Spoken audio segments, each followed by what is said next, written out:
Bonjour à tous, soyez les bienvenus dans ce nouveau numéro de La Voix est libre. Quelle est la place aujourd'hui du Front National dans notre paysage politique en France, mais également dans notre région? Quel est son rôle? Quels seront ses objectifs? Sera-t-il l'arbitre des élections municipales en 2014? Nous allons aborder tous ces thèmes et bien d'autres. Alors justement, on va avoir sans doute des triangulaires. Je rappelle qu'il faut 10% des suffrages exprimés pour participer au deuxième tour. Qui dit triangulaire dit forcément UMP sur votre route. Et je vais demander justement à un représentant de l'UMP en Isère de nous rejoindre à l'instant, Julien Paula, bonjour. Ça sera peut-être l'inverse. Hein. Moi, en 2001, j'étais au premier tour en tête avec 38% et l'UMP derrière moi. Ah mais exactement. En tous les cas, vous allez les croiser sur votre route. J'ai pas dit dans quel ordre, j'ai pas dit dans quelles conditions. Merci Julien Paula de nous avoir rejoints. Merci à vous. On va parler bien évidemment, par rapport à ce que disait M. Martin à l'instant, de ces élections municipales. L'UMP, bien évidemment, va se lancer prochainement, hein, c'est d'actualité dans notre région, dans cette campagne. Vous aussi, du côté de l'UMP, vous allez sortir du bois, comme on l'a dit tout à l'heure. Moi, j'ai une première question à vous poser par rapport aux propos que tenait M. Martin. Est-ce qu'aujourd'hui, l'UMP est en totale opposition, toujours selon vous, avec le Front National ? Je crois que la différence majeure entre l'UMP et le Front National, les propos de M. Martin l'ont bien retranscrit, c'est que l'UMP a vocation à gouverner, à exercer des responsabilités pour faire en sorte que les choses changent. L'objectif du Front National ici, ce n'est pas d'obtenir des mairies, c'est d'avoir des conseillers municipaux dans toute la France et pour faire véhiculer le message de Marine Le Pen. Et ça, c'est une différence essentielle. L'UMP n'est pas là pour s'opposer, n'est pas là pour détruire, n'est pas là pour surfer sur les problèmes que connaît la France et que connaissent nos territoires. L'UMP, elle est là pour exercer les responsabilités, pour faire en sorte que ça change. Et c'est une différence fondamentale dans l'approche, évidemment, sur le terrain et sur le champ politique de manière générale. Est-ce que vous avez quand même le sentiment, messieurs, à ceci près que l'UMP sort de 10 ans de pouvoir, 2002-2012, et ne faites pas croire aux gens, ils ne sont pas dupes, que ce qui nous arrive au mois d'avril 2013 n'est dû qu'à François Hollande. Ils n'oublient pas qu'il y a eu un certain monsieur Sarkozy qui a gouverné pendant 10 ans. Monsieur Martin, comme ministre du budget, comme ministre de l'Intérieur, comme vice-premier ministre, peut-on dire, et comme président de la République. Mais monsieur Martin, alors, je vais vous répondre. Ce discours ne fonctionne pas. Et si l'on se présente aux élections, monsieur, moi j'ai l'humilité de dire que l'étape est d'abord d'avoir des conseillers municipaux sans s'interdire de prendre des mairies. Parce que vous, avec ce genre de discours, depuis 10 ans, vous perdez les mairies, vous perdez les conseils généraux, vous perdez les conseils régionaux, vous perdez le Sénat, vous perdez l'Assemblée nationale et vous avez perdu l'Élysée. On va laisser M. Paula répondre, monsieur Paula. Il ne vous reste pas grand-chose. Plus votre petite guéguerre interne entre M. Juppé et M. Fillon, vous faites rire les gens. Monsieur Martin, merci beaucoup. En tous les cas, maintenant, on va laisser la parole et le droit de réponse je constate que la tirade était bien préparée et ça me rappelle le mois président en jeu, parce que en réalité, vous me prêtez des propos que je n'ai absolument pas tenus ici. Hein. Si vous cherchez, avez dit qu'on se présente si vous cherchez à me faire dire que l'UMP et tous ceux qui ont gouverné depuis 30 ans n'ont aucune responsabilité dans la situation dans laquelle se trouve la France et que c'est la faute d'un an de gouvernance Hollande, je n'ai jamais dit ça, ce n'est pas ce que je pense. Vos chefs le disent. Mais monsieur Martin, je suis là pour vous parler, moi je ne m'adresse pas à Marine Le Pen, je m'adresse à vous. Donc qu'on puisse avoir un dialogue entre nous, c'est moi je parle comme Marine Le Pen.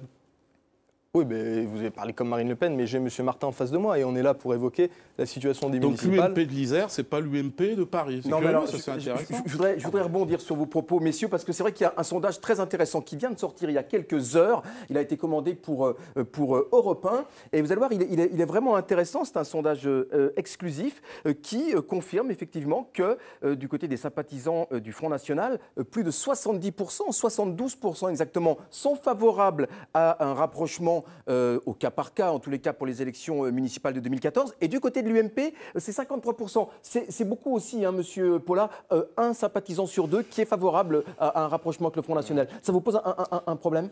Il faut savoir de ce dont on parle. Ici, la question a souvent été posée de la question des reports de voix, des consignes de vote données dans l'hypothèse où l'UMP éliminé au premier tour aurait à faire un choix entre le Front National ou un candidat de gauche. Ici, il s'agit bien de faire des listes communes, c'est-à-dire de construire des équipes communes pour gouverner ensemble. Pour gouverner ensemble, il faut être d'accord sur les idées et sur un projet.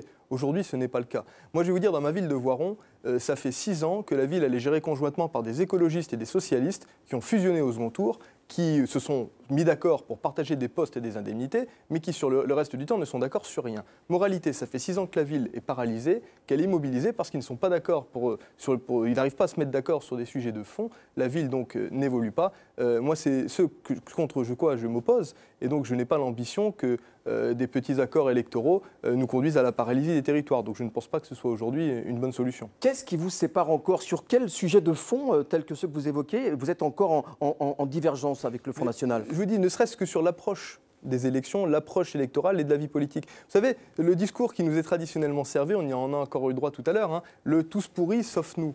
Le Front National, aujourd'hui, il vit du système contre lequel il s'oppose. Hein, le fameux système UMPS dont vous parlez. Comme le médecin Front National, vit de la maladie du malade. Alors ça, c'est un peu simple. Non, on se prétend être des médecins le Front et on National, prétend aujourd'hui, guérir bénéficie le de malade. 6 millions On ne d'euros surfe pas sur la maladie nationale que vous avez causée. Oh, Monsieur Martin, le Front National aujourd'hui bénéficie de 6 millions d'euros d'aides publiques qui lui sont versées par l'État. Le Front National aujourd'hui, il a 120 conseillers régionaux, il a 5 parlementaires, ce qui permet à ses permanents d'être rémunérés par l'argent public, ce qui permet à ses élus de vivre confortablement dans leurs indemnités, à la seule différence que, contrairement aux autres, ils ne sont jamais confrontés aux responsabilités de la gestion. C'est une situation confortable. Pourvu que ça dure, vous me direz. Soyez patient, soyez patient. Mais cela dit, ce qui est intéressant dans ce sondage, malgré tout, c'est qu'on voit que les sympathisants du Front National, de la droite nationale, sociale et populaire, ont toujours tendu la main aux ex-RPR et à l'UMP, et que ça a été le piège tendu par la gauche à l'UMP et à Jacques Chirac de tomber dedans au nom de l'espace républicain. C'est pas nouveau. Déjà en 1983, au municipal de Dreux, il y avait une alliance au deuxième tour entre le Front National et le RPR qui avait mené Stirbois comme maire adjoint. Et en 1998, le Front National avait sauvé 6 régions, dont la région Rhône-Alpes, permettant à Charles Million d'être réélu. On a toujours fait l'effort d'aller vers vous pour les temps ont changé, Monsieur Martin. Pour les élections territoriales, vous avez toujours refusé. Et c'est vrai que sur le fond, nous ne sommes absolument pas d'accord, puisque vous faisiez la même politique que M. Hollande. La preuve en est, c'est que M. Hollande signe les traités préparés par M. Sarkozy. Les temps ont changé, M. Martin, puisqu'au travers de sa position à l'occasion de la dernière élection présidentielle, Marine Le Pen a conduit François Hollande à l'Élysée. On voit la situation dans laquelle on est. C'est Marine Le Pen qui a conduit M. Hollande à l'Élysée. On va se remettre sur le débat. Elle lui a remis sa cravate droite, peut-être. Manifestement pas. Manifestement pas, parce qu'il y a toujours des travers. C'est trop simple. À chaque fois qu'il y a une cantonale, on est au deuxième tour face au PS. Vous appelez à voter. Mais c'est bien ce que je disais. Vous n'avez pas les responsabilités de la gestion et vous refusez même vos responsabilités politiques. C'est avec le ce Front genre National de n'assume discours, aucune responsabilité. c'est avec ce genre de discours s'opposer. que vous avez perdu toutes les élections depuis 5 ans.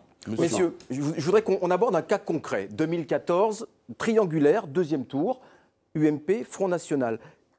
C'est plus un tabou du tout. C'est plus du tout un... Triangulaire, il en faut un troisième. Oui, PS. PS. Ou quadrangulaire, parce que PS, c'est quadrangulaire, exactement. Mais en tous les cas, le rapprochement n'est plus tabou, quoi qu'il en soit. Qu'est-ce qui peut se passer concrètement? Quelle sera votre position, M. Martin? Localement, on tend la main, comme on le fait depuis 1983. Eux refusent. Alors peut-être que là, localement, parce qu'ils n'ont plus tellement d'élus, contrairement à ce qu'ils disent, ils vont se dire, oui, il y a peut-être quelque chose à faire. Il faut peut-être qu'effectivement, ce que on se présente de droite, il serait peut-être de bon ton de faire enfin une politique de droite en acceptant des accords locaux avec le Front National. Ces tractations, elles vous semblent possibles, M. Paulin? Je ne pense pas qu'elles le soient, parce que je vous dis, ça nous conduirait à la paralysie. Non, mais je vois que l'UMP Isère ne parle pas comme l'UMP national. Enfin, bon, c'est vrai, on ne sait pas qui est votre président. C'est Copé, c'est M. Fillon? Le président de l'UMP, c'est M. Copé. M. Martin, je vous remercie de vous soucier de la situation de l'UMP. Moi, je vous laisse gérer le Front National comme vous l'entendez. Mais vous savez, vous avez été confronté à des responsabilités municipales par le passé aussi. Oui. L'expérience du Front National à Marignane, à Vitrolles, à Toulon, ça n'a pas laissé des traces que pour des bonnes raisons. Et je pense que là aussi, ça a montré les limites qui sont celles du Front National. Quelle erreur, M. Martin? Marignane, Toulon, Vitrolles, etc. Non, à Toulon, les choses se sont très très bien passées. J'ai même une petite fiche, si vous voulez, parce que vous avez toute votre propagande qui a été bâtie là-dessus. Pendant la mandature 95-2001 du Front National, l'endettement de la ville Toulon a été réduit de 27%, passant de 290 millions à 213 millions d'euros. Les taux communaux des impôts locaux à charge des ménages ont baissé de 6%. Et puis l'histoire s'est terminée en scandale et par une défaite électorale, J'ai ma petite fiche, je connais tellement vos arguments. Non, mais j'ai bien vu que vous aviez vos fiches. Est-ce que des arguments très attentifs depuis tout à l'heure? Est-ce que des accords plus généraux sont possibles? Est-ce que c'est possible de vous entendre sur un cas précis, au cas par cas, comme l'a dit Mme Dornano dans le reportage, moi, je propose la sauf gauche. fiscalité en baisse, je propose la gestion de la dette, je propose le problème de l'insécurité à régler, le soutien au développement économique et notamment des commerçants indépendants dans les centres-villes qui sont tous en train de disparaître, et je propose évidemment une priorité nationale adaptée à une gestion communale, vu que c'est hors compétence. Monsieur Paula, j'attends évidemment votre position sur ce point. Ah non, mais alors là, vous êtes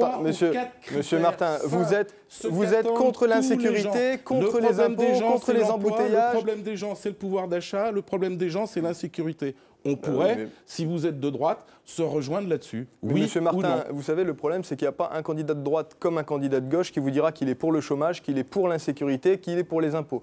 Oui, donc, mais vous faites tout l'inverse. Non, on fait absolument pas tout l'inverse. Monsieur Martin, nous sommes candidats. La différence, c'est que nous serons candidats dans les municipales avec des projets qui seront construits en fonction des spécificités de chaque commune. Pour la petite seconde. On voit que Mme Taubira ne veut plus mettre les délinquants en prison. Ah ben ça, je suis bien d'accord avec vous. Mais vous disiez la même chose avant. Sous M. Sarkozy, tous les délinquants condamnés. On va être obligé de s'arrêter 2 petites secondes parce que de toute façon, il y a l'interruption du Journal des Alpes avec Jordan Guéant. Et puis on se retrouve juste après. Monsieur Martin, on laissera juste finir. Monsieur Paula, on se retrouve juste dans quelques minutes. À tout de suite.